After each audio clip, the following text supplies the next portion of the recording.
അസ്സലാമു അലൈക്കും വറഹ്മത്തുള്ളാഹി. ബിസ്മില്ലാഹിർ റഹ്മാനിർ റഹീം.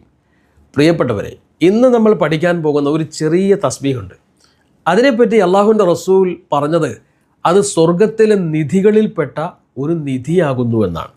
നിധി എന്ന പ്രവാചകൻ്റെ പ്രയോഗത്തിൽ തന്നെ ഏറെ ചിന്തിക്കാനും പഠിക്കാനുമുണ്ട്. കാരണം നിധി എന്ന് പറയുമ്പോൾ എല്ലാവർക്കും കാണുന്ന തരത്തിൽ പരസ്യമായി എവിടെയെങ്കിലും കിടക്കുന്ന വസ്തുവല്ലല്ലോ. അതാരും ചെന്നെത്താൻ സാധ്യതയില്ലാത്ത ഒരിടത്ത് ഒളിഞ്ഞു കിടക്കുന്ന വസ്തുവായിരിക്കും എന്ന് പറഞ്ഞതുപോലെ ഈ തസ്ബീഹ് ബാഹ്യമായി നോക്കുമ്പോൾ പ്രത്യേകിച്ചൊന്നും കണ്ടുകൊള്ളണമെന്നില്ല. പക്ഷേ അതിനുള്ളിൽ അള്ളാഹു ഒളിപ്പിച്ചു വച്ചിരിക്കുന്ന നന്മ നാം മനസ്സിലാക്കി വച്ചിരിക്കുന്നതിനേക്കാളൊക്കെ അപ്പുറത്താണ്. അതുകൊണ്ടാണ് ആ നിധി എന്നുള്ള പ്രയോഗത്തിൽ നമുക്ക് ചിന്തിക്കാനുണ്ട് എന്ന് ഞാൻ പറഞ്ഞത്. അള്ളാഹുവിൻ്റെ റസൂൽ പറഞ്ഞ ആ നിധി ഏതാണെന്ന് നമുക്ക് നോക്കാം. ഇതാണ് ലാ ഹൗല വലാ ഖുവ്വത ഇല്ലാ ബില്ലാഹ്. ഇതറിയാത്തവർ നമ്മുടെ കൂട്ടത്തിൽ ആരും തന്നെ ഉണ്ടാവില്ല. എന്താണ് ഇതിൻ്റെ അർത്ഥമെന്നറിയോ? അള്ളാഹുവേ, ഒരു നന്മ ചെയ്യാനാണെങ്കിലും ഒരു തെറ്റ് ചെയ്യാതെ അതിൽ നിന്ന് മാറി നിൽക്കാനാണെങ്കിലും നിൻ്റെ സഹായമില്ലാതെ സാധ്യമല്ല. അതാണ് അതിൻ്റെ അർത്ഥം. അത് നമ്മൾ മനസ്സിൽ കരുതി വേണം ഇത് ഉരുവിടാൻ.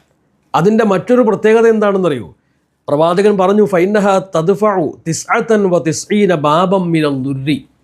ജീവിതത്തിലെ പരീക്ഷണങ്ങൾ, ഇടങ്ങേറുകൾ, രോഗങ്ങൾ എന്നിവയിൽ നിന്ന് 99 ഇടങ്ങേറുകൾക്ക് ഇതൊരാശ്വാസമാണ്, മറുമരുന്നാണ്. ഈ ഒരു പ്രാർത്ഥന, ഈ ഒരു തസ്ബീഹ് നമ്മുടെ ജീവിതത്തിൻ്റെ ഒരു ഭാഗമാക്കി മാറ്റിയാൽ 99 ഇടങ്ങേറുകളും നമ്മുടെ ജീവിതത്തിൽ നിന്ന് മാറുമെന്ന് നമ്മോട് പറഞ്ഞത് ജീവിതത്തിൽ ഒരിക്കലും കളവ് പറഞ്ഞിട്ടില്ലാത്ത നമ്മുടെ നേതാവായ റസൂലുള്ളാഹി സ്വല്ലല്ലാഹു അലൈഹി വസല്ലം തങ്ങളാണ്.